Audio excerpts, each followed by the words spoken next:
উষা ভাও হ্যাঁ হাতে তো এটা টিয়াও নাই আমি এই বাজার করছে কি করবো দেখে কি করা যা দেখি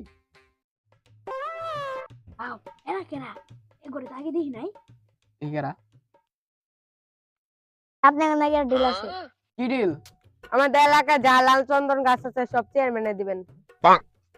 উস্তাদ কত দিব শুনেন দেখি আচ্ছা তোরা কত দিবি 5 দিমু। पुष्पा 5 के लिए झुकेगा नहीं साले যে তো 5 লাখ টাকার কারবার আছে সে তো অন্য কাউকে দি করাবো 8 কিলো কে এই কি কর তাহলে ডিল ডান